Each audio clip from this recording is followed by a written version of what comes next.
Europe 1, 8h12, l'heure d'accueillir l'invité d'Europe 1 Matin Week-end. Lénaïque Monnier, vous revenez sur la très forte actualité de ce dimanche matin avec le président du groupe socialiste au Sénat, Patrick Kanner. Oui, parce qu'à l'origine, nous avions prévu d'inviter M. Kanner pour parler des retraites. On le fera peut-être d'ici quelques minutes. Mais effectivement, le monde est peut-être en train de basculer. Bonjour Patrick Kanner. Bonjour Madame Monnier. Alors nous revenons avec vous forcément ce matin sur ces frappes américaines sur des sites nucléaires iraniens. C'est une volte-face de Donald Trump qui pourtant hier annonçait vouloir prendre un petit peu de temps. Est-ce que cette action vous surprend, Monsieur Kanner ? Écoutez, par rapport aux déclarations de ce président qui change beaucoup, j'ai envie de dire, de position, et pas uniquement sur les aspects militaires, on le voit bien sur le plan économique, c'est vrai que c'est une surprise. C'est une surprise, mais il fallait sûrement aussi l'effet de surprise pour montrer aux Iraniens qu'ils ne pouvaient plus continuer à enrichir leur uranium dans totale impunité. Parce que le sujet, il est bien là, c'est que pour du nucléaire civil, il faut de l'uranium enrichi à 3 ou 4%.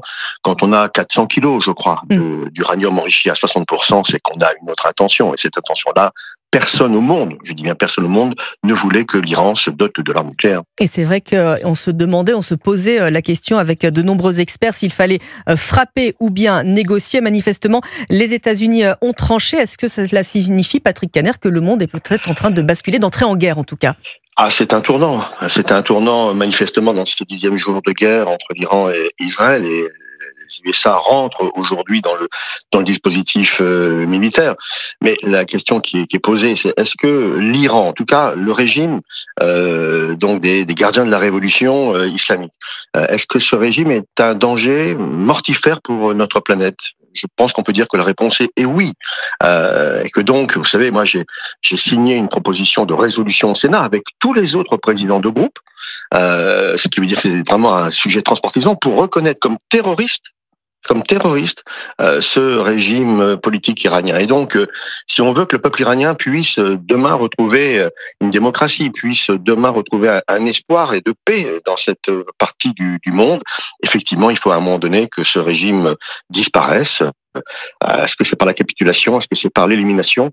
En tout cas, je pense qu'il ne faut pas avoir la main qui tremble dans ce genre de conflit. Et effectivement, l'Iran qui a menacé de conséquences éternelles. Ce matin, Patrick Kanner, on vit au gré des minutes, évidemment, les différentes déclarations. Pas de déclaration, en tout cas, de la France à cette heure. Néanmoins, effectivement, la riposte a été immédiate sur l'État d'Israël.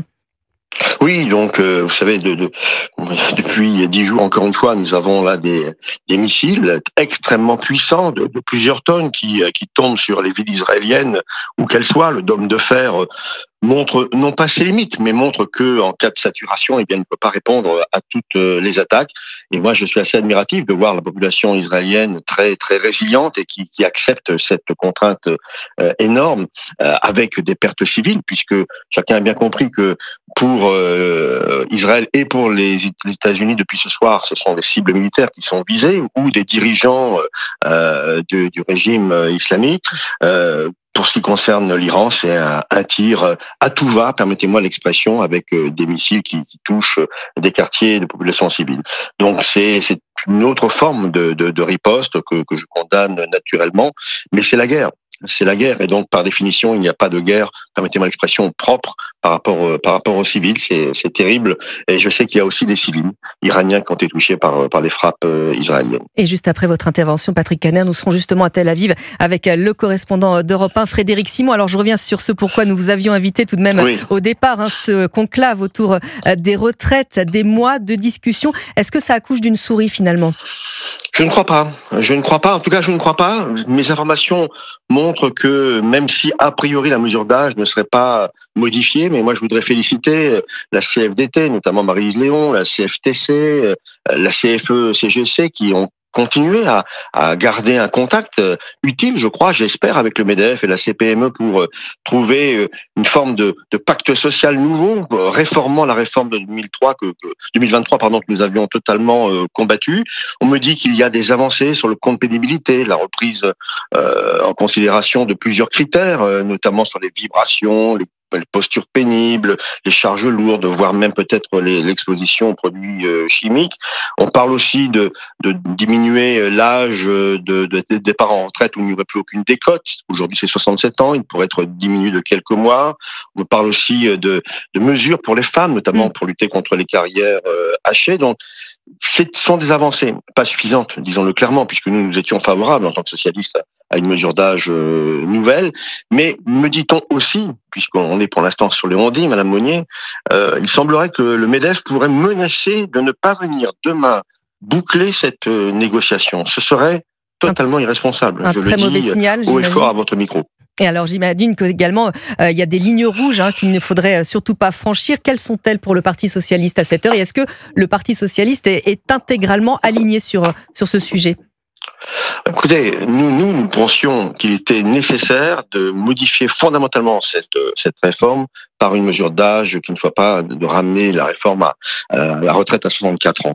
Je vous rappelle, c'est quand même une mesure injuste, une mesure qui touche les plus modestes de nos concitoyens, qui ne règle en rien l'espérance de vie entre un ouvrier et un cadre, par exemple, et qui touche en fait un sujet d'environ, c'est important, 12 à 13 milliards d'euros, ça je ne le nie pas, mais sur les 400 milliards d'euros que représente le budget retraite dans notre pays. Et je ne veux pas qu'on présente la retraite comme une charge pour le pays. C'est une chance pour le pays d'avoir des retraités qui ont des revenus et qui les dépensent dans l'économie réelle, tout simplement.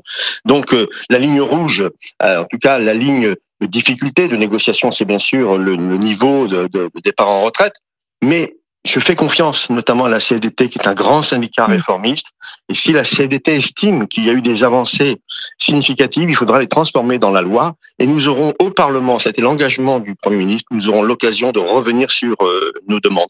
En tout cas, je me refuse à imaginer un échec total avec un statu quo qui bien sûr là entraînerait potentiellement une censure portée par les socialistes. Donc attendons demain. Mais il faut que tout le monde accepte de faire un effort. Eh bien, je vous remercie beaucoup, Patrick Caner, pour cet agenda un peu bouleversé, mais de votre intervention néanmoins ce matin sur Europe 1, président des sénateurs socialistes. Merci à vous.